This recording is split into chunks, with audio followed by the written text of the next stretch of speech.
ಶುಭಾಶಯಗಳನ್ನ ಭಾಳ ಅರ್ಲಿ ಆಗಿ ಹೇಳ್ತಾ ಇದ್ದೀನಿ. ಇವತ್ತಿನ ದಿನ ಏನು ನಿನ್ನೆಯಿಂದ ಬಾಳೆಹೊನ್ನೂರಿನಲ್ಲಿ 100 ವರ್ಷಗಳನ್ನು ಕಾಫಿ ಬೆಳೆಗಾರರ ಒಂದು ಬೆಳೆಗೆ ಸಂಬಂಧಪಟ್ಟಂಥ ಸಂಶೋಧನೆಗಳಲ್ಲಿ ಕೆಲವು ವಿಷಯಗಳಲ್ಲಿ ಯಶಸ್ಸು ಕಂಡಿರತಕ್ಕಂಥ ಹಿನ್ನೆಲೆಯಲ್ಲಿ ನಿನ್ನೆಯಿಂದ 3 ದಿನಗಳ ಕಾಲ ಕಾಫಿ ಬೋರ್ಡ್ನಿಂದ ಒಂದು ಕಾರ್ಯಕ್ರಮ ನಡೀತಾ ಇದೆ. ಆ ಕಾರ್ಯಕ್ರಮದಲ್ಲಿ ನನ್ನನ್ನು ಭಾಗವಹಿಸಬೇಕು ಅಂತ ಹೇಳಿ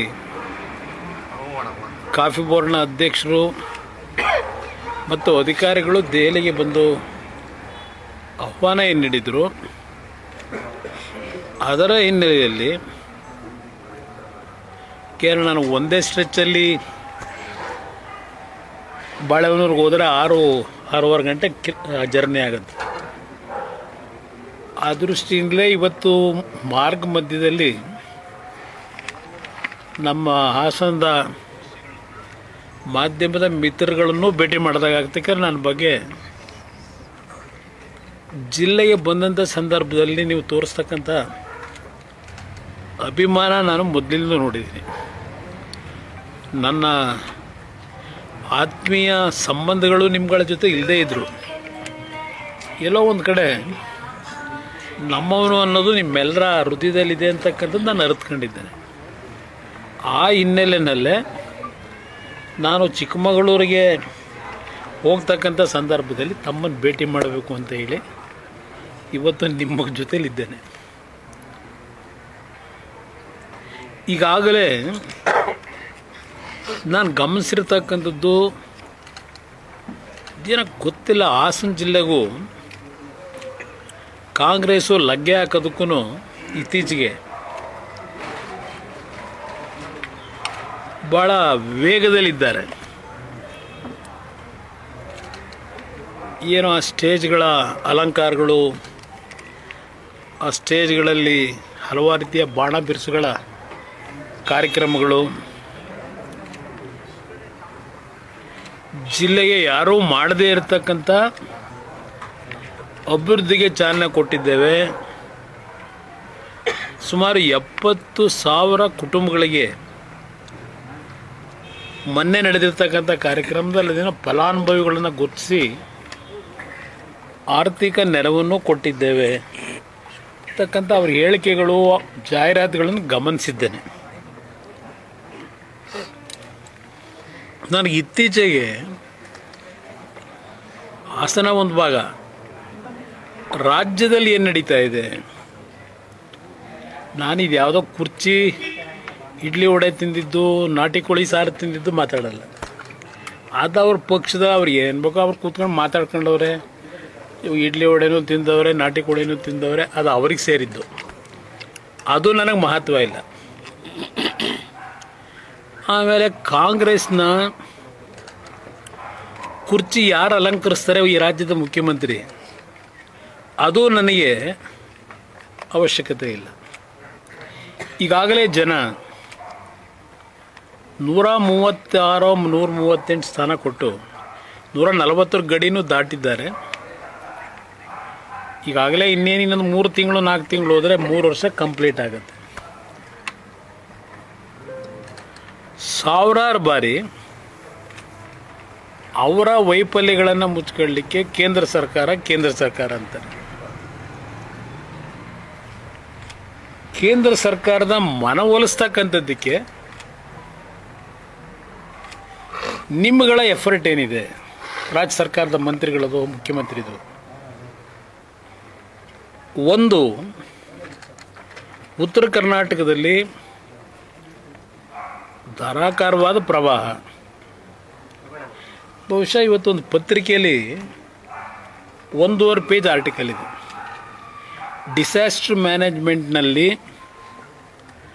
ರಾಜ್ಯ ಸರ್ಕಾರದ ವೈಫಲ್ಯಗಳು ಎಷ್ಟರ ಮಟ್ಟಿಗೆ ಇದೆ ಅಂತಕ್ಕಂಥ ವಿಷಯವನ್ನು ಫ್ರಂಟ್ ಪೇಜಿಂದ 2ನೇ ಪೇಜ್ಗೂ ತಗೊಂಡೋಗಿದ್ದಾರೆ ಒಂದು ಪತ್ರಿಕೆಯಲ್ಲಿ. ಇನ್ನೊಂದು ಪತ್ರಿಕೆಯಲ್ಲಿ ಬೆಂಗಳೂರು ನಗರದ ಬಗ್ಗೆ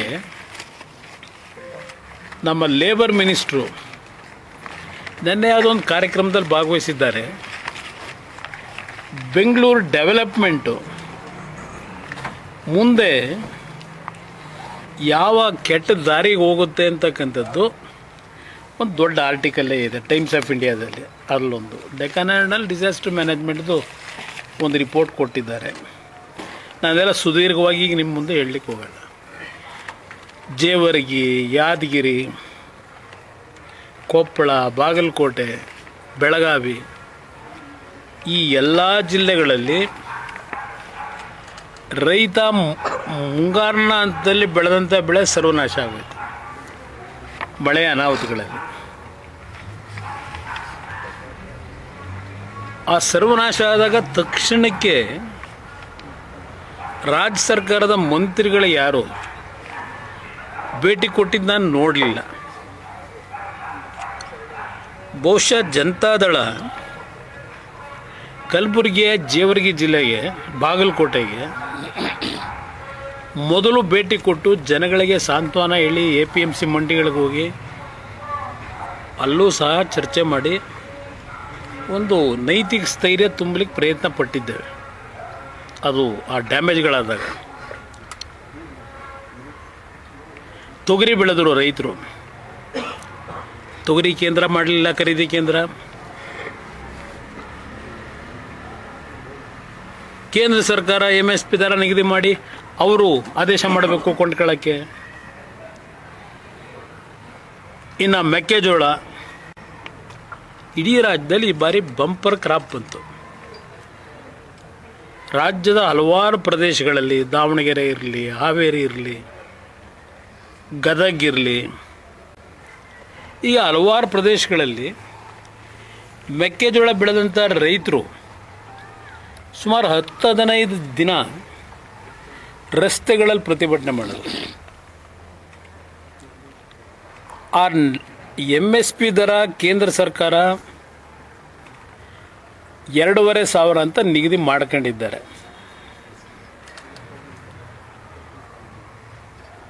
ತೊಗರಿಗೂ ಒಂದು ಬೆಲೆ ನಿಗದಿ ಮಾಡಿದ್ದಾರೆ MSPದು. ಇವತ್ತು ಕೇಂದ್ರ ಮತ್ತು ರಾಜ್ಯ ಸರ್ಕಾರದ ನಡುವೆ ಇರ್ತಕ್ಕಂಥ ಇಂಥ ಸಂದರ್ಭದಲ್ಲಿ ಜವಾಬ್ದಾರಿ ರಾಜ್ಯ ಸರ್ಕಾರ MSP ದರ ಏನು ನಿಗದಿ ಮಾಡಿರ್ತಾರೆ ಆ ದರದಲ್ಲಿ ಕೊಂಡ್ಕೋಬೇಕು. ಅದು ನೀವು 50 kg ಕೊಂಡ್ಕೊತಿರೋ, 20 kg ತಗೋತಿರೋ, ಇಲ್ಲ ಅದೆಂಥದ್ದು ನಿಮ್ಮ ಶೀತದಿಂದ ಅದರ ಕ್ವಾಲಿಟಿ ಟೆಸ್ಟ್ ಮಾಡಬೇಕು ಅಂತಿರೋ, ಅದೆಲ್ಲ ಮೊದಲಿಂದು ಈ ಮೊನ್ನೆ ಆಗಿರೋದಲ್ಲ, ಅದು ಮೊದಲಿಂದು ಮಾಡಿಬಿಟ್ಟಿದ್ದಾರೆ ಆ ಸಿಸ್ಟಮ್ಗಳನ್ನ.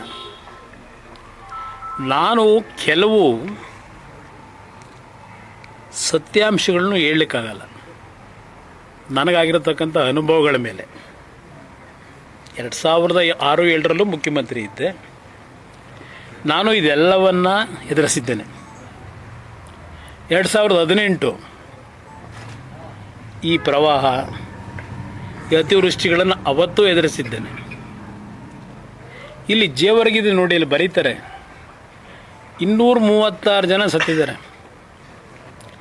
ಈ ಬಾರಿ ರಾಜ್ಯದಲ್ಲಿ ಈ ಸರ್ಕಾರ ಬಂದ ಮೇಲೆ ಕಳೆದ 2.5 ವರ್ಷದಲ್ಲಿ 2,800ಕ್ಕೂ ಹೆಚ್ಚಿನ ರೈತರ ಆತ್ಮಹತ್ಯೆಯಾಗಿದೆ. ಸಿದ್ದರಾಮಯ್ಯನವರೇ, ಕೆಲವು ನೆನ್ನೆ ಬೈರೇಗೌಡರು ಹೇಳ್ತಾರೆ, ಕೃಷ್ಣ ಬೈರೇಗೌಡರು ರೈತರಿಗೆ ಪರಿಹಾರ 1,000 ಕೋಟಿ ಕೊಡ್ತಾರಂತೆ, ಇನ್ಫ್ರಾಸ್ಟ್ರಕ್ಚರ್ಗೆ 300 ಕೋಟಿ ಕೊಡ್ತಾರಂತೆ.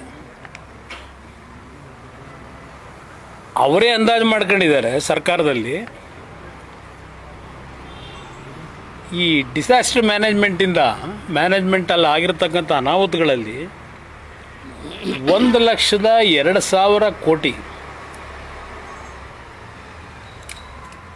ಲಾಸ್ ಆಗಿದೆ ಅಂತ ಹೇಳ್ತಾರೆ. 1,02,000 ಕೋಟಿ ರೈತನಿಗೆ ಲಾಸ್ ಆಗಿದ್ರೆ, ಇನ್ಫ್ರಾಸ್ಟ್ರಕ್ಚರ್ಗೆ ಲಾಸ್ ಆಗಿದ್ದರೆ 1,000 ಕೋಟಿ ನೀವು ಏನು ಮಾಡ್ತೀರಿ? ವೇದಿಕೆ ಮೇಲೆ ಬರೀ ಪೊಳ್ಳಿ ಹೇಳಿಕೆ ಕೊಟ್ಕೊಂಡು ಎಷ್ಟು ದಿನ ಕಾಲ ಕಳೀತೀರಿ? ದಿನ ಗೊತ್ತಿಲ್ಲ, ಅನ್ನೋದ್ರ ಮಾಹಿತಿ ತಗೊಳಕ್ಕೆ ಪ್ರಯತ್ನ ಪಡ್ತಾ ಇದ್ದೀನಿ. ಮಾರ್ಚ್ ಏಪ್ರಿಲ್ ತಿಂಗಳಿನಲ್ಲಿ 5,000 ಕೋಟಿ ಗೃಹಲಕ್ಷ್ಮಿ ಹಣನೇ ಕೊಟ್ಟಿಲ್ಲ ಅಂತ ನಡೀತು ಚರ್ಚೆ. ಅದನ್ನು ಎಷ್ಟು ಲೈಟ್ರ್ ವೇನಲ್ಲಿ ತಗೊಂಡ್ರು? ಮಹಿಳಾ ಮತ್ತು ಮಕ್ಕಳ ಕಲ್ಯಾಣ ಸಚಿವರು ಸದನಕ್ಕೆ ಮಾಹಿತಿಯನ್ನು ತಪ್ಪು ದಾರಿ ಕೊಟ್ಟು ಎದುರಾಡಿದರು. ಯಾರನ್ನಾದರೂ ಒಬ್ಬ ಅಧಿಕಾರಿನ ಇಲ್ಲಿವರೆಗೆ ಸಸ್ಪೆಂಡ್ ಮಾಡಿದ್ದೀರಾ? ಇಲ್ಲ ಆ ಅಮ್ಮನ ರಾಜೀನಾಮೆ ತಗೊಂಡ್ರ? 5,000 ಕೋಟಿ ಸಣ್ಣ ಅಮೌಂಟ್ ಅಲ್ಲ. ಸಿದ್ದರಾಮಯ್ಯನವರೇ ಹೇಳ್ತಾರೆ ಸ್ವಲ್ಪ ಮಾಹಿತಿ ಕೊರತೆಯಿಂದ ಹಾಗಾಗಿದೆ. ಅವರೇ ಹೇಳಿಕೆ ಕೊಟ್ಟವರು ವಿಧಾನಸಭೆಯಲ್ಲಿ.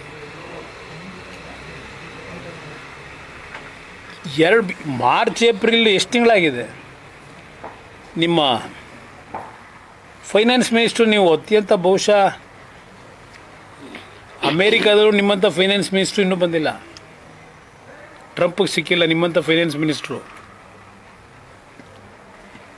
ನಿಮ್ಮ ಕಾಲದಲ್ಲಿ 5,000 ಕೋಟಿ ಹಣ ಎಲ್ಲಿದೆ ಅನ್ನೋದು ನಿಮಗೆ ಗೊತ್ತಿಲ್ಲ ಅಂದರೆ ದುಡ್ಡು ರಿಲೀಸ್ ಮಾಡೋರು ನೀವು, ನಿಮ್ಮ ಇಲಾಖೆ ಎಷ್ಟು ಸಲೀಸಾಗಿ ಕೂತ್ಕೊಂಡಿದ್ದೀರಿ? ಏನು ಬಾಲು ಅವತ್ತಿದ್ರು ಇದನ್ನ ಹೇಳ್ಬೇಕಪ್ಪ, ಅವನು ಸೀನಿಯರ್ ಲೀಡರ್. ಅಸೆಂಬ್ಲಿ ಒಳಗೆ ಏನೇನಾಯ್ತು ಅವತ್ತು? 5,000 ಕೋಟಿ ಹುಡುಗಾಟನ ಬಿಡಿದ್ರು. ಇನ್ನು ಪಾಪ ರಾಜಣ್ಣ ಹೇಳ್ತಾನೆ ಇದ್ದರು,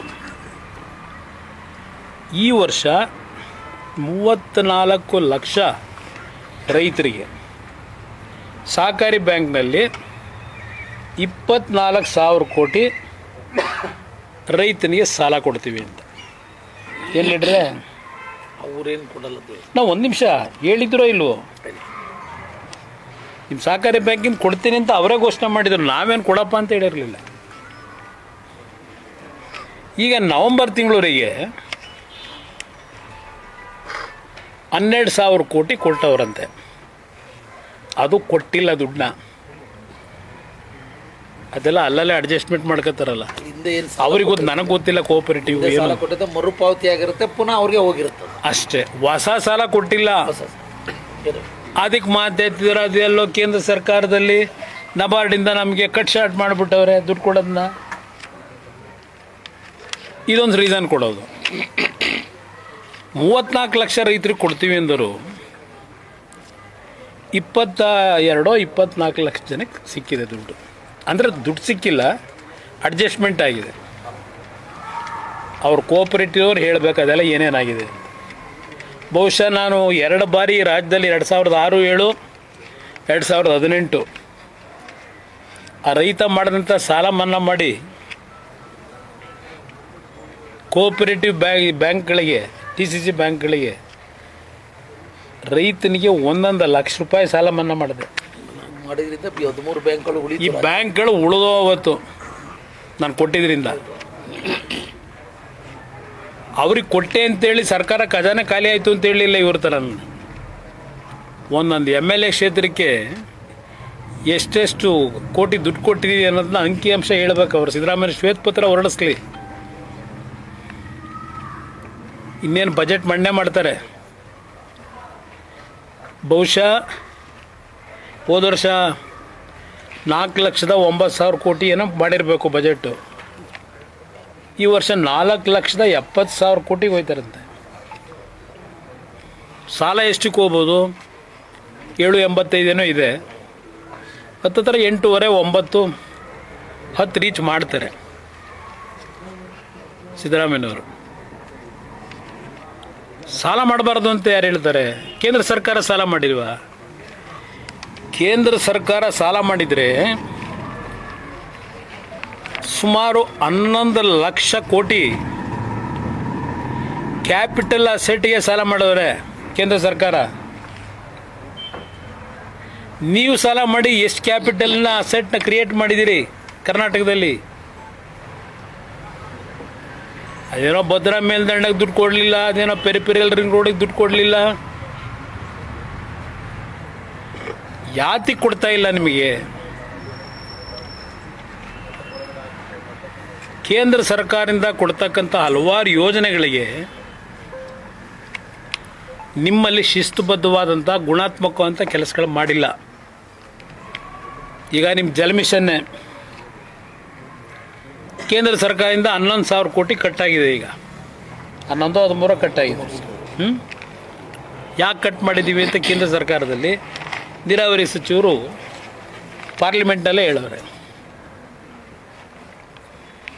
ಇದು ನಿಮ್ಮಲ್ಲಿರೋ ನ್ಯೂನ್ಯತೆ. ಸುಮ್ಮನೆ ಅದೇಂಥದ್ದು GBA ಮಾಡ್ತೀನಿ, ಕನಕಪುರನೂ ಬೆಂಗಳೂರಿಗೆ ಸೇರಿಸ್ತೀನಿ, ಮಾಗಡಿನೂ ಬೆಂಗಳೂರಿಗೆ ಸೇರಿಸ್ತೀನಿ, ಅವು ಯಾವ ಚಿಲ್ಲರೆಗಳೆಲ್ಲ ನನ್ನಿಂದ ಬೆಳೆದವು. ಏನು ಮಾಡೋನು ಕುಮಾರಸ್ವಾಮಿ ಅಂತಾರೆ, ಏನು ಕೊಟ್ಟವನೇ ಕುಮಾರಸ್ವಾಮಿ ಅಂತಾರೆ. ಅವ್ರ ಕಣ್ಣೆದುರಿಗೆ ಅವ್ರ ಕ್ಷೇತ್ರದಲ್ಲಿ ನಾನು ಏನು ಕೆಲಸ ಮಾಡಿದ್ದೀನಿ ಕಣ್ಣೆದುರಿಗಿದೆ ಜನಗಳ ಹತ್ರ. ನನಗೇನು ಅದ್ರ ಬಗ್ಗೆ ಅವರಿಂದ ಯಾರಿಂದಲೂ ಸರ್ಟಿಫಿಕೇಟು ಬೇಕಿಲ್ಲ ನನಗೆ. ಬಿಡೋದು ಜನ ಇದ್ದಾರೆ, ಅವ್ರು ಕೊಟ್ಕೊತಾರೆ ಮುಂದಕ್ಕೆ. ಮಾತೆತ್ತಿದ್ದಾರೆ ಕುಮಾರಸ್ವಾಮಿ ಮಂಡ್ಯ ಜಿಲ್ಲೆಯಲ್ಲಿ ಕಾರ್ಖಾನೆ ತರಲಿಲ್ಲ, ನಮ್ಮ ತಾಲೂಕಲ್ಲಿ 500 ಎಕರೆ ಕೊಡ್ತೀವಿ, ನಮ್ಮ ತಾಲೂಕು ಬಂದ್ರೆ 300 ಕೊಡ್ತೀವಿ. ಈ ಹೇಳಿಕೆ ಮಾಧ್ಯಮಗಳಲ್ಲಿ ಕೊಡ್ತಾವೆ. ಅದು ಹೆಂಗೆ MLA ಕೊಡೋಕ್ಕಾಯ್ತದೆ? ಭೂಮಿನ ಕೊಡೋಕ್ಕಾಯ್ತದಪ್ಪ MLA? ಎಲ್ಲಿಂದ ತಂದು ಕೊಡ್ತಾರೆ? ನಾನು ಮುಖ್ಯಮಂತ್ರಿಗೆ ಪತ್ರ ಬರೆದೆ. ಇವತ್ತು ಕೇಂದ್ರದಲ್ಲಿ ಯಾವ ರೇರ್ ಅರ್ತ್ ಮ್ಯಾಗ್ನೆಟ್ನ ಪ್ರೊಡಕ್ಷನ್ ಮಾಡಲಿಕ್ಕೆ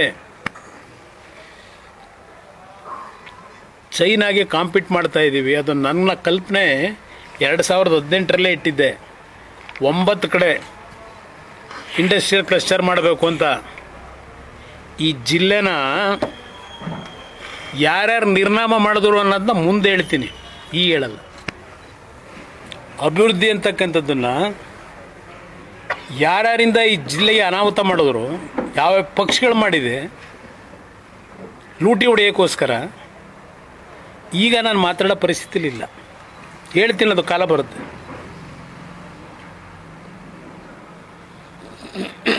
ಇಲ್ಲಿಗೆ ನಾನು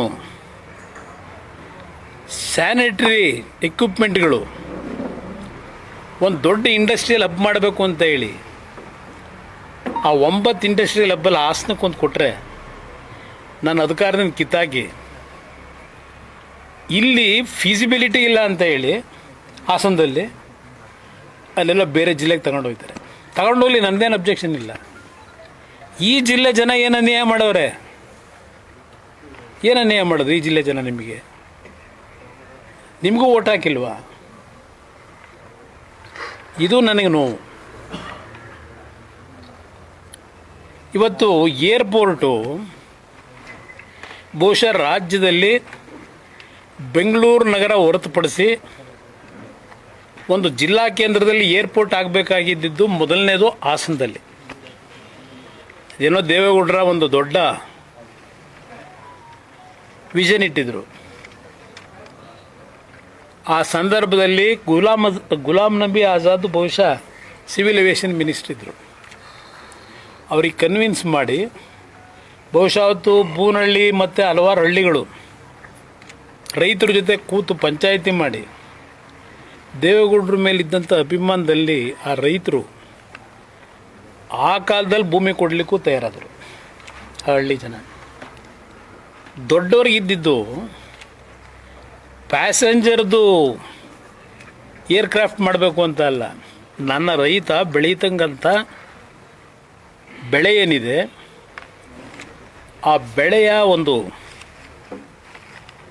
ಸಮಸ್ಯೆಗಳನ್ನು ಏನು ಎದುರಿಸ್ತಾ ಇದ್ದಾರೆ, ಆ ಸಮಸ್ಯೆಗಳಿಗೆ ರೈತನಿಗೆ ತಿಳುವಳಿಕೆ ಮೂಡಿಸಿ ಅವನು ಬೆಳೀತಕ್ಕಂಥ ಬೆಳೆ ವಿದೇಶಗಳಿಗೆ ಏರ್ ಕಾರ್ಗೋದಲ್ಲಿ ಕಳಿಸ್ಬೇಕು ಅನ್ನೋದು ದೇವೇಗೌಡರ ಉದ್ದೇಶ. ನನ್ನ ರೈತರನ್ನ ಆರ್ಥಿಕವಾಗಿ ಮೇಲ್ ತರಬೇಕು ಅಂತ. ಏನು ಮಾಡ್ತೀರಿ ಅವರಿಗೆ? ನಂತರ ಅವರು 65 ವರ್ಷದ ರಾಜಕೀಯ ಜೀವನದಲ್ಲಿ ಅನುಭವಿಸಿದ ಅಧಿಕಾರ ಅಂತೇಳಿ 4 ವರ್ಷ 5 ವರ್ಷ ಅನುಭವಿಸೋರಷ್ಟೇ. ಅದನ್ನೂ ನಡೆಯೋಕೆ ನಡೆಸೋಕೆ ಬಿಡಲಿಲ್ಲ ಆ ದಿನಗಳಲ್ಲಿ. ಇದು ನಡೆದಿರತಕ್ಕಂಥದ್ದು. ಈಗ ಎಲ್ಲ ರೀತಿಯಲ್ಲಿ ರೆಕಮೆಂಡೇಷನ್ನು ಕೈಗಾರಿಕಾ ಇನ್ಫ್ರಾಸ್ಟ್ರಕ್ಚರ್ ಡೆವಲಪ್ಮೆಂಟ್ ಬೋರ್ಡಿಂದ KADBಗೆ ಸುಮಾರು 143 ಕೋಟಿ ಹಣ ಯಾವ್ಯಾವ ಬಾಬ್ತಿಗೆ ಬೇಕಿದೆ ತಕ್ಷಣ ರಿಲೀಸ್ ಆದರೆ ಸಂಪೂರ್ಣಗೊಳಿಸ್ಬೋದು ಅಂತೇಳಿ ಡೀಟೇಲ್ ಮಾಹಿತಿನೂ ಕೊಟ್ಟಿದ್ದಾರೆ.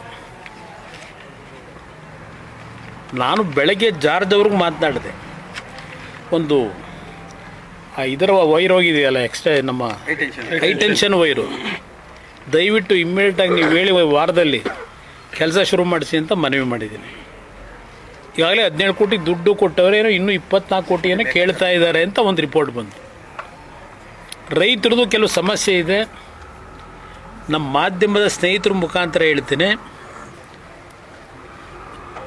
ದೇವೇಗೌಡರ ಮಗನಾಗಿ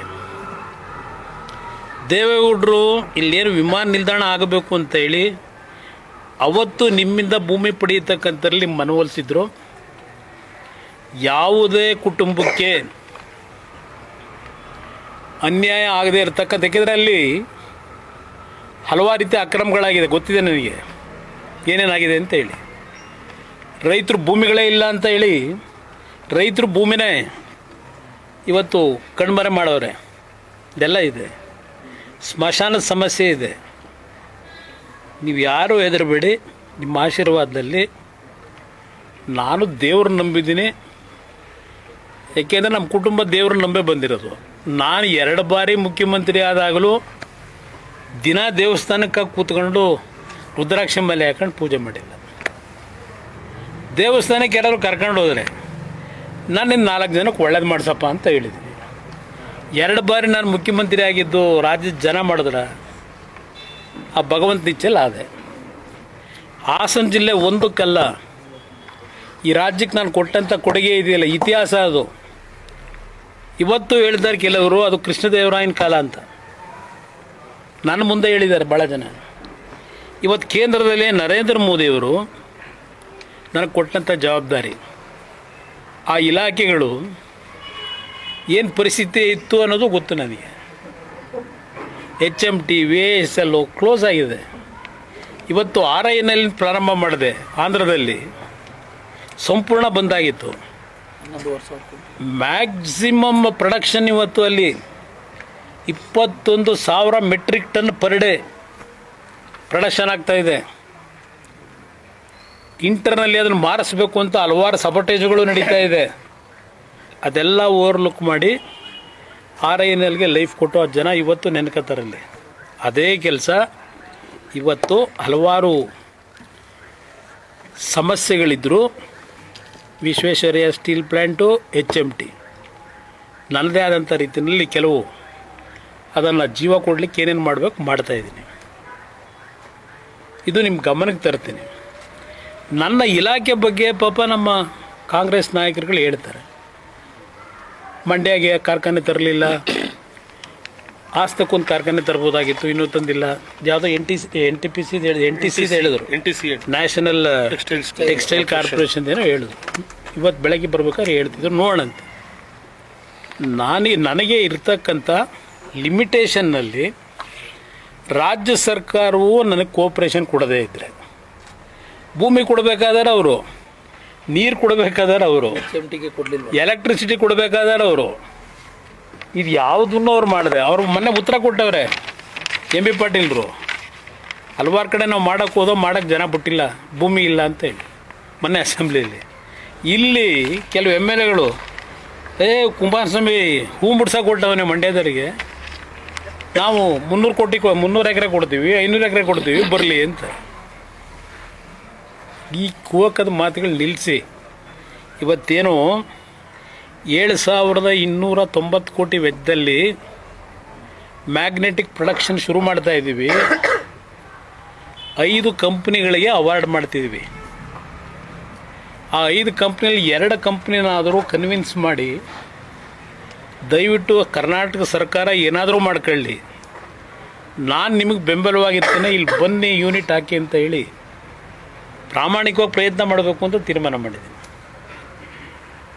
ಇದು ನಾಡಿನ ಜನತೆಗೆ ನಾನು ತಿಳಿಸ್ಲಿಕ್ಕೆ ಬಯಸ್ತೇನೆ. ಸರ್ ಈಗ ಸಮಿತಿ ಮೀಟಿಂಗ್ ಮಾಡೋದು ಖಾಸಗಿ ಹೋಟ್ಲಲ್ಲಿ ಸಮನ್ವಯ ಸಮಿತಿ ಮೀಟಿಂಗ್ ಮಾಡೋಲ್ಲ ಸರ್. ನೀವೇನೇನು ಹೇಳ್ಬೇಕು ಅಂತ ಹೇಳಿ ರೀಚ್ ಆಗ್ಯಾರ ಸರ್ ವಿರೋಧ ಪಕ್ಷಗಳು?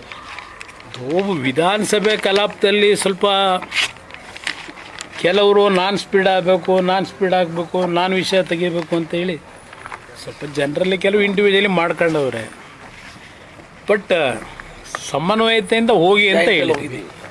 ಒಟ್ಟಾರೆ ಹೋಗಿದ್ದಾರೆ. ಕೆಲವು ಸಣ್ಣ ಪುಟ್ಟ ಸನ್ನಿವೇಶಗಳಲ್ಲಿ ಸ್ವಲ್ಪ ವ್ಯತ್ಯಾಸಗಳು ಮಾಡ್ಕೊಂಡವ್ರು, ನಾನು ಇಲ್ಲ ಅಂತ ಹೇಳಲ್ಲ. ಟಾರ್ಗೆಟ್ ರೀಚ್ ಆಯ್ತಾ ಅಂತ ನೀವೇನು ಸಲಹೆ ಸೂಚನೆ ಕೊಟ್ಟು ಅದು ರೀಚ್ ನಿಮಗೆ ತೃಪ್ತಿ ಇದೆ? ಅದು ನೀವು ಹೇಳಬೇಕು, ಮಾಧ್ಯಮ ಸ್ನೇಹಿತರು. ನಿಮ್ಮ ಅಭಿಪ್ರಾಯ ಹೇಳ್ತಾ ಮಾಧ್ಯಮ ಸ್ನೇಹಿತರು ಹೇಳಬೇಕು. ನೀವು ಹೇಳ್ಬೇಕು ಸರ್. ನಮಗೆ ಸಮಾಧಾನ ಇಲ್ಲ, ನಿಮಗೆ ಸಮಾಧಾನ ಆಯ್ತಾ? ಇದು ಅದು ನೀವೇ ಹೇಳ್ತಾ ಇದ್ದೀರಲ್ಲ.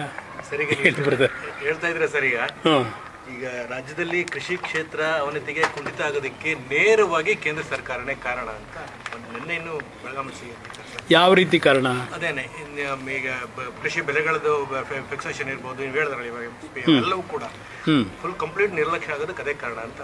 MSP ದರ ಆಯಾ ವರ್ಷದಲ್ಲಿ ನರೇಂದ್ರ ಮೋದಿಯವರ ಸರ್ಕಾರದಲ್ಲಿ ಕ್ಯಾಬಿನೆಟ್ನಲ್ಲಿ ದರ ನಿಗದಿ ಮಾಡಿ ತೀರ್ಮಾನಗಳು ಮಾಡಿದ್ದಾರೆ. ಈಗ ಈ ಉದಾಹರಣೆಗೆ ಇವತ್ತು ನಾನು ಪತ್ರಿಕೆಯಲ್ಲಿ ನೋಡ್ತಿದ್ದೆ, 2700 2800 ಭತ್ತದ ಪ್ರೈಸು MSP ನಿಗದಿ ಮಾಡವ್ರೆ. ಇವತ್ತಲ್ಲಿ ಖರೀದಿ ಕೇಂದ್ರಕ್ಕೆ ತಗೊಂಡೋಗಾರೇ ಇಲ್ಲ. ಹೊರಗಡೆ ಮಾರ್ಕೆಟಲ್ಲಿ 3000ಕ್ಕೆ ಹೋಯ್ತಾ ಇದೆ. ನಾನು ಯಾಕಿದ್ದು ಹೇಳ್ತಾ ಇದ್ದೀನಿ ಅಂದರೆ, ನಾನು 2006-07 ಮುಖ್ಯಮಂತ್ರಿ ಇದ್ದಾಗ ರಾಯಚೂರಿನಲ್ಲಿ ಅದು ಭಾಳ ಉತ್ಕೃಷ್ಟವಾದಂಥ ಭತ್ತ ಬೆಳೀತಾರೆ. ಭತ್ತದ ರೇಟ್ನ ಈ ಮಧ್ಯವರ್ತಿಗಳು ಡೌನ್ ಮಾಡಿದ್ರು. ನಾನು ಅಲ್ಲೇ ತಕ್ಷಣ ಹೇಳಿದೆ ಅಧಿಕಾರಿಗಳಿಗೆ, ನಾಳೆ ಖರೀದಿ ಕೇಂದ್ರ ಓಪನ್ ಮಾಡಿ ಅಂತ. 2006 ಹೇಳ್ತಾ ಇದ್ರು. ಅವರು ಖರೀದಿ ಕೇಂದ್ರ ಓಪನ್ ಮಾಡಿದ ತಕ್ಷಣ ಆ ಭತ್ತದ ಬೆಲೆನೇ ರೈಸ್ ಆಗೋಯ್ತು. ನನಗಾದ ಅನುಭವ ನಿಮ್ಮ ಗಮನಕ್ಕೆ ತರೋದು. ಈ ಸರ್ಕಾರಕ್ಕೆ ಹೇಳ್ತೀನಿ, ಮೊನ್ನೆ ಇಲ್ಲಿ ಹಾಸನದಲ್ಲಿ ಏನಾಯಿತು? ಮೆಕ್ಕೆಜೋಳದ ಕತೆ ಏನೋ 34 ಲಕ್ಷ ಮೆಟ್ರಿಕ್ ಟನ್ನು ಏನೋ ಖರೀದಿ ಮಾಡಬೇಕು ಮಾಡಿ ರೈತರ ಅರ್ಧ ಮಾರ್ಕೊಂಡೇ ಇದ್ರಲ್ಲ. ಒಂದು ನಿಮಿಷ ಇರೋಣ. ಅದು ನಿಮ್ಮ ಮಿಡ್ಲ್ ಮ್ಯಾನ್ಗಳಿದ್ರಲ್ಲ, ನಾನು ಜಾತಿ ಹೆಸರಲ್ಲಿ ಹೇಳಲ್ಲ, ಆ ಮಿಡ್ಲ್ ಮ್ಯಾನ್ಗಳು ಕಳೆದ ವರ್ಷ ಖರೀದಿ ಮಾಡಿ ಇಟ್ಟಿದ್ದೆಲ್ಲ ಶೇಖರಣೆ ಮಾಡಿ ಆಲ್ಮೋಸ್ಟ್ ಆಲ್ 24 ಲಕ್ಷ ಮೆಟ್ರಿಕ್ ಟನ್ನ KMFನಲ್ಲಿ ಖರೀದಿ ಮಾಡ್ಕೋತಾರೆ. ಯಾಕೆಂದರೆ ಅದರಲ್ಲಿ ದುಡ್ಡು ಸಿಗ್ತಲ್ಲ ಇವರಿಗೆ, ಟೆಂಡರ್ ಕರೆದು. ನಾನು 2006-07 ಬರ್ತೇನೆ, ಈ ರೇವಣ್ಣಂಗೆ ಹೇಳಿದೆ, ಅವ್ನು ಬಂದ ನನ್ನ ಹತ್ರ, ರೈತರನ್ನ ಉಳಿಸ್ಬೇಕು ಅಂದರೆ ನಮ್ಮ KMFಗೆ ಮೆಕ್ಕೆಜೋಳ ಖರೀದಿ ಮಾಡೋದಕ್ಕೆ ನೇರವಾಗಿ ಸರ್ಕಾರ ತೀರ್ಮಾನ ಕೊಡಿ, ನಮಗೆ ಸ್ವಲ್ಪ ಅಡ್ವಾನ್ಸ್ ದುಡ್ಡು ಕೊಡಿ ಅಂತ ಮಾಡಿಕೊಟ್ಟೆ. ಅವನು KMFನ ಅಧ್ಯಕ್ಷನೂ ಇದ್ದ. ಅವನ ತಲೆ ಒಳಗೆ ನಾನೇನೋ ಪರ್ಮನೆಂಟಾಗಿ KMF ಅಧ್ಯಕ್ಷನೇ ಇರ್ತೀನಿ ಅಂತ ಅವನು ತಿಳ್ಕೊಂಡಿದ್ದ. ನನ್ನ ಅಭಿಪ್ರಾಯದಲ್ಲಿ ಇದೆಯಲ್ಲ ಈಗ ಫೀಡ್ಬ್ಯಾಕ್ ಫ್ಯಾಕ್ಟ್ರಿ, ಆ ಜಾಗ ಕೊಟ್ಟನು ನಾನು ಮುಖ್ಯಮಂತ್ರಿಯಾಗಿ, ಕಟ್ಟೋದಕ್ಕೆ ದುಡ್ಡು ಕೊಟ್ಟನು ನಾನು. ಇವನು ಪುಣ್ಯಾತ್ಮ ಆಮೇಲೆ KMFಗೆ ಅದನ್ನೆಲ್ಲ ಆಸ್ತಿ ಟ್ರಾನ್ಸ್ಫರ್ ಮಾಡಿದ. ಈಗ ಅದರ ಪೆಟ್ಟು ರೈತರಿಗೆ ಬಿದ್ದಿದೆ. ಇದು ನಡೀತಿರೋದು. ಏನು ಬಂದು ಅಣ್ಣ ತಮ್ಮ ಹಾಸನ ಜಿಲ್ಲೆ ಬಂಗಾರ ತಂದಾಕ್ತಾಯಿದ್ದೀವಿ ಅಂತ ಹೇಳ್ತಾರಲ್ಲ, ಇದೇ ಬಂಗಾರ ತಂದಾಕಿರೋದು ಅವರು. ಇದು ನಡೀತಿದೆ. ಇದು ಕೇಂದ್ರ ಸರ್ಕಾರ ಈ ಯೋಜನೆಗಳನ್ನ ಮೊದಲಿಂದ ಇರೋದು. ಈಗ NREG ತೆಗೆದು ಅಲ್ಲ ಸರ್ ಬ್ರದರ್, ಒಂದು ನಿಮಿಷ. ನೋಟ್ ಮೇಲಿರೋ ಬೇಕಾದ್ರೆ ಗಾಂಧಿ ಚಿತ್ರನ ತೆಗೆದು ಬಿಡ್ಲಿ ಅಂತ ಮೊನ್ನೆ KPCC ಅಧ್ಯಕ್ಷರು DCM ಹೇಳ್ತಾರೆ ಸರ್. ಅವರು ಒಂದು ರೀತಿಯಲ್ಲಿ ಕೇಂದ್ರ ಸರ್ಕಾರಕ್ಕೆ ಅದೇನು ಹೇಳ್ತಾರೆ ಅದಕ್ಕೆ ಆ ಪದಬಳಕೆ ಮಾಡಿ ಅವ್ರನ್ನ ದಾರಿ ತಪ್ಪಿಸೋಕ್ಕೋ ಮತ್ತೊಂದಕ್ಕೋ ಮಾಡ್ತಿರ್ಬೋದು. ನಾನು ಒಂದು ನಾಡಿನ ಜನತೆಗೆ ಮನವಿ ಮಾಡೋದು, ನನಗೆ ಎಲ್ಲ ರೀತಿಯ ಅನುಭವಗಳಾಗಿದೆ, ಯಾರ ಬಗ್ಗೆ ಟೀಕೆ ಮಾಡಲ್ಲ. ನನಗೆ 5ನೇ ಬಾರಿ ಭಗವಂತ ಈ ಲೈಫ್ ಕೊಟ್ಟಿರೋದು. ಒಂದು ಕೊನೆ ಅವಕಾಶ ಈ ರಾಜ್ಯದಲ್ಲಿ.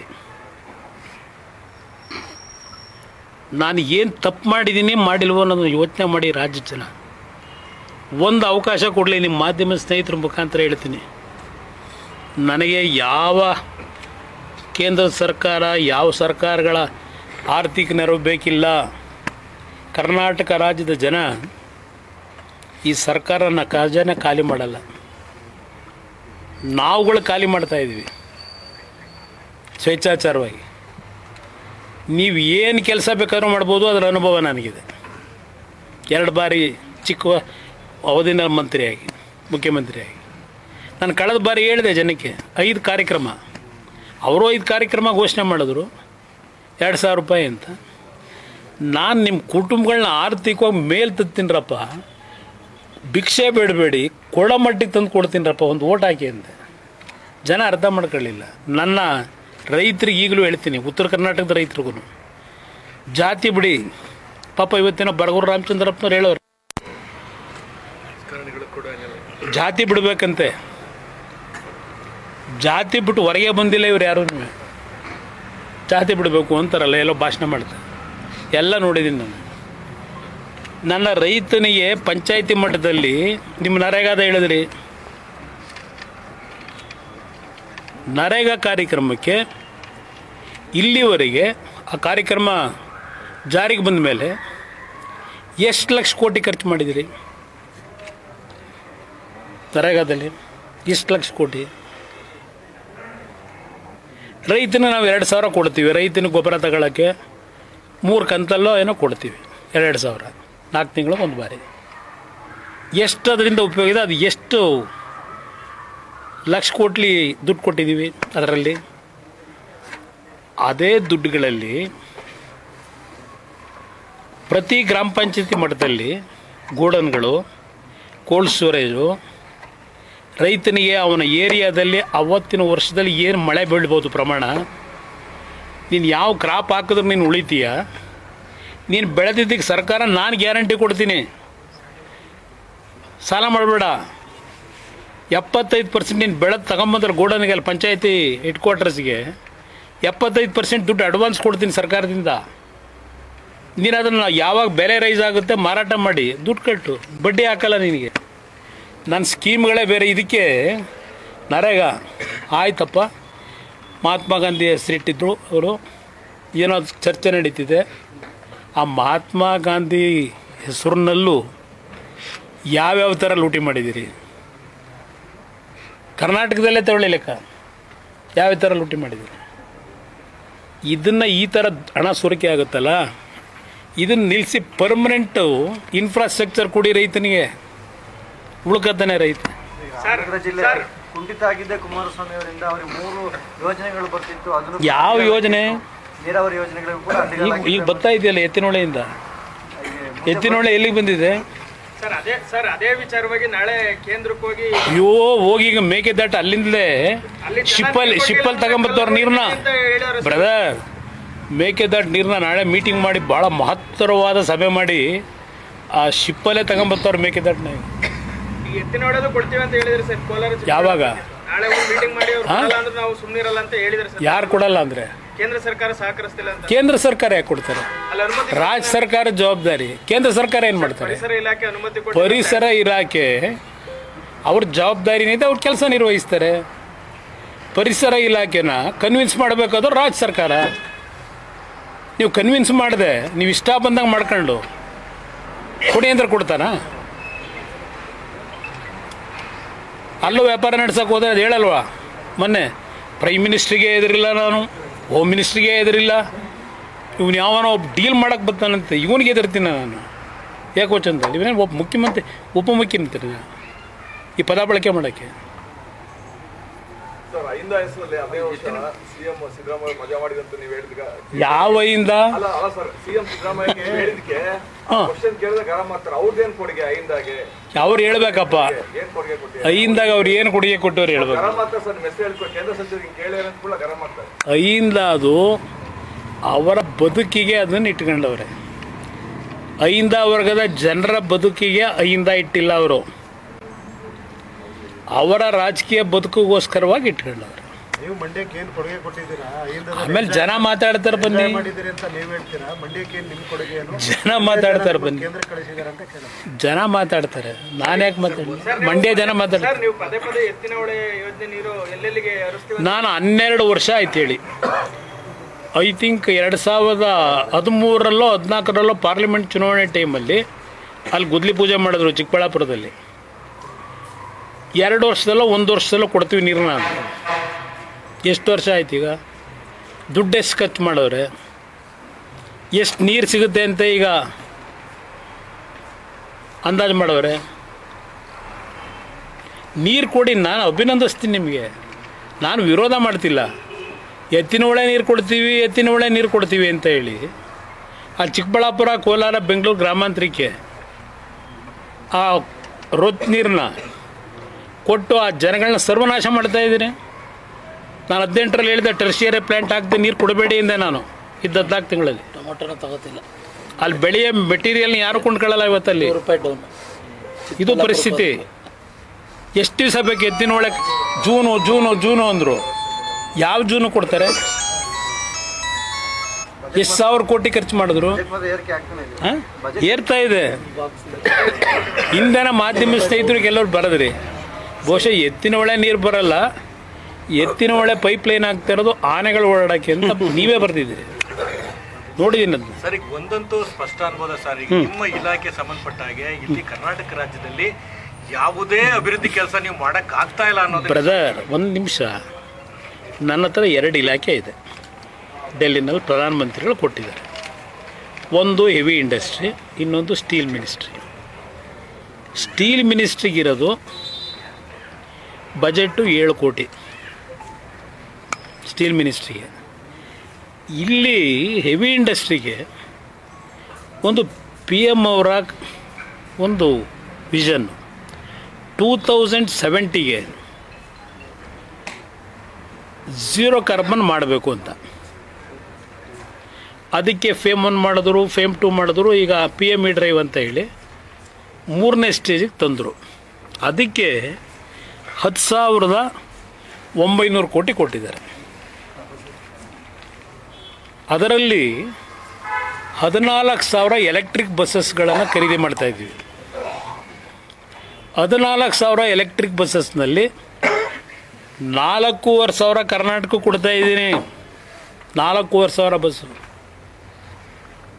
ತೆಲಂಗಾಣ ಕೊಡ್ತಿರೋದು 2,200. ಅಹಮದಾಬಾದಿಗೆ ಕೊಡ್ತಿರೋ 1,000. ಡೆಲ್ಲಿ ಕೊಡ್ತಿರೋದು 2,800. ಕರ್ನಾಟಕಕ್ಕೆ 4,000 ಬಸ್ ಕೊಡ್ತಾಯಿದ್ದೀನಿ, ಎಲೆಕ್ಟ್ರಿಕ್ ಬಸ್. ಇದೊಂದು ಭಾಗ ಇರಲಿ. ನಮ್ಮ ಇಲಾಖೆ ಇಂಡಸ್ಟ್ರಿಗಳನ್ನು ಫಾರಮ್ ಮಾಡೋದಕ್ಕಿಲ್ಲ, ಅದು ರಾಜ್ಯ ಸರ್ಕಾರದ ವ್ಯಾಪ್ತಿಗೆ ಬರೋದು. ನಮ್ಮ ಇಲಾಖೆ ಇರೋದು ಪಾಲಿಸಿಗಳನ್ನು ಮಾಡೋದು. ಹಲವಾರು ಇಂಟರ್ನ್ಯಾಷನಲ್ ಕಂಟ್ರಿಗಳಲ್ಲಿ ನಮ್ಮ ಆಟೋಮೊಬೈಲ್ ಇಂಡಸ್ಟ್ರಿ, ಆಟೋಮೊಬೈಲ್ನ ಕಾಂಪೊನೆಂಟ್ಗಳು ತಯಾರು ಮಾಡೋದು, ಅಂಥವ್ರಿಗೆ PLI ಸ್ಕೀಮ್ನಲ್ಲಿ ನಾವು ದುಡ್ಡು ಕೊಡ್ತೀವಿ. ಅದು ನಮ್ಮ ಇಲಾಖೆ ಜವಾಬ್ದಾರಿ. ನಾವು ಕರೆದ್ಬಿಟ್ಟು ಇಂಥ ಕಡೆ ಕಾರ್ಖಾನೆ ಹಾಕು ಅಂತ ಹೇಳೋಕ್ಕಾಗಲ್ಲ. ಆಗಲೇ ಅವೆಲ್ಲ ಕಾರ್ಖಾನೆಗಳು ಸೆಟಪ್ ಆಗೋಗ್ಬಿಟ್ಟವೆ ನಾನು ಮಂತ್ರಿ ಆಗೋದಕ್ಕಿಂತ ಮುಂಚೆ. ಅದು ಅರ್ಥ ಮಾಡ್ಕೊಳ್ಳಿದ್ರೆ ನಾನೇನು ಮಾಡಲಿ?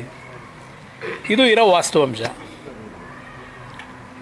ಇಲ್ಲಿ ಈಗ ನನ್ನ ಒಂದು ಎಫರ್ಟು, ಪ್ರಧಾನಮಂತ್ರಿಗಳೊಂದು ಆಶೀರ್ವಾದದಲ್ಲಿ ಈ ರೇರ್ ಅರ್ತ್ ಮ್ಯಾಗ್ನೆಟ್ ಇದೆಯಲ್ಲ, ಇದಕ್ಕೆ ಈಗ 7,290 ಕೋಟಿಲಿ PLI ಸ್ಕೀಮ್ಗೆ ಪ್ರಧಾನಮಂತ್ರಿಗಳು ಕ್ಯಾಬಿನೆಟಲ್ಲಿ ತೀರ್ಮಾನ ಕೊಟ್ಟರು. ನಿನಗೆ ಜವಾಬ್ದಾರಿ ಕೊಡ್ತೀನಿ, ಯು ಟೇಕ್ ಕೇರ್ ಅಂತ ಹೇಳಿ 5 ಕಂಪ್ನಿಗಳನ್ನು ಸೆಲೆಕ್ಟ್ ಮಾಡ್ತೀವಿ. L1, L2, L3, L4, L5. ಆ 5 ಕಂಪ್ನಿಗಳಲ್ಲಿ ಏನಾದರೂ ಕನ್ವಿನ್ಸ್ ಮಾಡಿ ರಾಜ್ಯಕ್ಕೊಂದು 2 ಕಾರ್ಖಾನೆ ತರಬೇಕು ಅಂತ ಇದ್ದೀನಿ. ಒಂದು ಭಾಗ VISL ಮುಚ್ಚೋಗಿದೆ. ನಾನು ಕೇಂದ್ರ ಸರ್ಕಾರದಿಂದ ಪ್ರಧಾನಮಂತ್ರಿಗಳಿಗೆ, ಸರ್ ದುಡ್ಡು ಕೊಡಬೇಡಿ ನನಗೆ, ಅದನ್ನು ಓಪನ್ ಮಾಡೋಕ್ಕೆ ಪರ್ಮಿಷನ್ ಕೊಡಿ ಅಂತ ಕೇಳಿದ್ದೀನಿ. ಸುಮಾರು 5,000 ಕೋಟಿನ ಅದಕ್ಕೆ ಯಾವ ರೀತಿ ಹೊಂದಿಸ್ಬೇಕು ಅನ್ನೋದು ಸ್ಟೀಲ್ ಮಿನಿಸ್ಟ್ರಿಲಿ ವರ್ಕೌಟ್ ಮಾಡಿದ್ದೀವಿ. ಇನ್ನೊಂದು ಸೇಲಂನಲ್ಲೂ ಇದೇ ಥರನೇ ಒಂದು ಪ್ಲ್ಯಾಂಟ್ ಇದೆ, ಅದಕ್ಕೂ ಒಂದು ಲೈಫ್ ಕೊಡ್ತಾಯಿದ್ವಿ. ಎಚ್ ಎಮ್ ಟಿನಲ್ಲಿ ಬಹುಶಃ ಹಲವಾರು ರೀತಿಯ ಕೆಲವು ಯೋಜನೆಗಳಿಗೆ ಈಗಾಗಲೇ ಒಂದು ಕಮಿಟಿ ಮಾಡಿ, ಸಾರಸ್ವತ್ ಅಂತ ಹೇಳಿ ನೀತಿ ಆಯೋಗದ ಮೆಂಬರು, ಅವರ ಅಧ್ಯಕ್ಷತೆಯಲ್ಲೇ ಒಂದು ಕಮಿಟಿ ಮಾಡಿ ಅವರೊಂದು ರೆಕಮೆಂಡೇಷನ್ ಮಾಡೋರಿಗೆ ಎಚ್ ಎಮ್ ಟಿನಲ್ಲಿ ಏನು ಮಾಡ್ಬೋದು ಅಂತ. ಎಚ್ ಎಮ್ ಟಿ ಅಂದರೆ ಬೆಂಗಳೂರು ಒಂದೇ ಹಾಕ್ಬಿಡಿ, ಕೇರಳದಲ್ಲಿ ಕಾಲಮಸೂರಿ ಅಂತ ಇದೆ, ಅಲ್ಲೊಂದು ಕಾರ್ಖಾನೆ ಇದೆ. ಹರಿಯಾಣದಲ್ಲಿ ಪಿಂಜೋರ ಅಂತ ಒಂದಿದೆ ವಿಲೇಜು, ಅಲ್ಲೊಂದು ಕಾರ್ಖಾನೆ ಇದೆ. ಹೈದರಾಬಾದಲ್ಲಿ 1300 ಎಕರೆ, ಅಲ್ಲೂ ಎಚ್ ಎಮ್ ಟಿ ಕಾರ್ಖಾನೆ ಇದೆ. ಇವೆಲ್ಲದಕ್ಕೂ ಏನು ಮಾಡಬೇಕು ಅಂತ ಒಂದು ರೋಡ್ ಮ್ಯಾಪ್ ತಯಾರಾಗ್ತಿದೆ. ರಾತ್ರಿ ಮಾಡೋಕ್ಕಾಯ್ತದ? ಇದು ಇರೋದು ಬರುತ್ತೆ. ಈ ಒಂದು hypothetical question ಅನ್ಕೋಬಹುದು. ಸರ್, ಈಗ ನಾವು ಮಾತಾಡುವಾಗ ಹೇಳಿದ್ರಿ 5 ಅವಕಾಶವನ್ನ ದೇವರು ಕೊಟ್ಟಿದ್ದಾನೆ ಅಂತ. ಮತ್ತೊಮ್ಮೆ ನೀವು CM ಆಗಬೇಕು ಅನ್ನೋ ಬಯಕೆ ಅದರಲ್ಲಿ ಒಂದಿದೆ. ನನಗೆ ಯಾವುದೂ ಬಯಕೆ ಇಲ್ಲ ಬ್ರದರ್. ನನ್ನ ಮನಸ್ಸಿನಲ್ಲಿ ಬಯಕೆ ಇರೋದು ಬದುಕಿರೋವರೆಗೆ ನನ್ನ ಮೇಲೆ ವಿಶ್ವಾಸ ಇಟ್ಟು ಬರ್ತಕ್ಕಂಥ ಬಡವ ಅವನಲ್ಲ, ಅವನಿಗೆ ಏನಾದರೂ ಒಂದು ಮಾನಸಿಕವಾಗಿ ಶಕ್ತಿ ತುಂಬಕ್ಕೆ ಸಾಧ್ಯವ ಅದು ಮಾಡಬೇಕು ಅನ್ನೋದು. ನಾಳೆ ಬೆಳಗ್ಗೆ ಇಲ್ಲಪ್ಪ ಮತ್ತು ನಾನು ಮುಖ್ಯಮಂತ್ರಿ ಆಗಬೇಕು, ನಾಳೆ ಮತ್ತೆ ಎಲ್ಲೆಲ್ಲೋ ಇನ್ನೇನೋ ಆಗಬೇಕು, ಯಾವುದೂ ನನಗೆ ನೋಡಾಗಿದೆ. ಎಲ್ಲ ನಾನು ದೇವರೇ ಕೊಟ್ಟವನೇ. ಇವತ್ತು ಸಮಾಜ ಹೆಂಗೆ ನಡೀತಿದೆ ಅನ್ನೋದು ನೋಡಿದ್ದೀನಿ. ನಾನು ಮೊನ್ನೆ ಕುವೆಂಪು ಕಾರ್ಯಕ್ರಮದಲ್ಲಿ ಡೆಲ್ಲಿಲಿ ಹೇಳಿದೆ, ಒಂದು 8-10 ಜನ ಸ್ವಾಮಿಗಳಿದ್ದರು. ನನ್ನ ಪರಿಸ್ಥಿತಿ ಯಾವ ಥರ ಇದ್ದೀನಿ ಅಂದರೆ, ಯಾರ ಕೈಗೂ ಸಿಗದೆ ಯಾವುದಾದ್ರೂ ಒಂದು ಅರಣ್ಯದಲ್ಲಿ ಹೋಗ್ಬಿಟ್ಟು ಗುಪ್ತವಾಗಿರಬೇಕು ಅನ್ನೋ ಮಟ್ಟಕ್ಕೆ ಬಂದುಬಿಟ್ಟಿದ್ದೀನಿ ಈಗ ಅಂತ ಸ್ವಾಮಿಗಳಿಗೇನೆ. ಸಮಾಜ ನೀವು ಭಗವದ್ಗೀತೆ ನಾನು ಯಾಕೆ ಹೇಳಿದೆ ಬ್ರದರ್? ಇವತ್ತು ಸಮಾಜ ಎಲ್ಲಿಗೆ ತರ್ತಾ ಇದ್ದೀವಿ? ಎಲ್ಲ ಕೊಟ್ಟ ಭಗವಂತ. ವರ್ಲ್ಡಿಗೆ ಚಾಲೆಂಜ್ ಮಾಡ್ತೀವಿ ಈ ದೇಶ. ಅದು ಮೊಘಲರು ಲೂಟಿ ಮಾಡಿದ್ರು, ಈಸ್ಟ್ ಇಂಡಿಯಾ ಕಂಪ್ನಿ ಲೂಟಿ ಮಾಡ್ಕೊಂಡು ಹೋದರು, ಆದರೂ ಈ ದೇಶ ಬದುಕಿದೆ. ಈಗ ಯಾರು ಲೂಟಿ ಮಾಡ್ತಾವ್ರೆ? ಈಗಲೂ ಇದೆ ಸಂಪತ್ತು. ಇದೆಲ್ಲ ನೋಡಿದಾಗ ಬೇಕಾ ನಮಗಿದು? ನಾವು ಹಳ್ಳೀಲಿ ಮೊದಲು ನಮ್ಮ ಮಕ್ಳಿಗೆ ಗೊತ್ತಾಗಲ್ಲ ಬ್ರದರ್. ನಾವು ಬೆಳಗ್ಗೆ ಎದ್ದು ಮನೆಯಿಂದ ಹೊರಗಡೆ ಕೈ ಕಾಲು ಮುಖ ತೊಳ್ಕೊಂಡು ಇದ್ಲಲ್ಲಿ ಹಲ್ಲುಜ್ಬಿಟ್ಟು, ಆಗ ನಮ್ಮ ಹಳ್ಳಿ ಹೆಣ್ಮಕ್ಳು ಒಲೆ ಮುಂದೆ ರಾಗಿ ರೊಟ್ಟಿ ಮಾಡೋರು. ಆಮೇಲೆ ಇದರಲ್ಲಿ ಇದು ಹಂಚು ಕಾಯಿಸ್ತಾರಲ್ಲ, ಕಾಯ್ತಾ ಕೂತ್ಗಳು ಬಿಸಿ ಬಿಸಿಯಾಗಿ ತಿನ್ನಬೇಕು.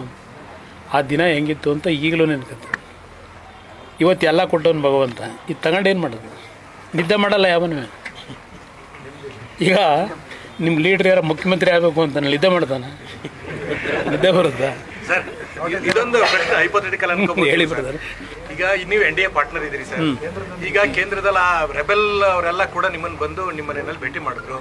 ಇಲ್ಲಿ ಒಂದು ವಿಂಗು ಭಾಳ ರೆಬೆಲ್ ಆಗಿ ಅವ್ರು ಯಾವುದೇ ಕಾರಣಕ್ಕೂ ಮುಂದುವರಿಬಾರ್ದು ಅಂತೇಳಿ ಇದೆ.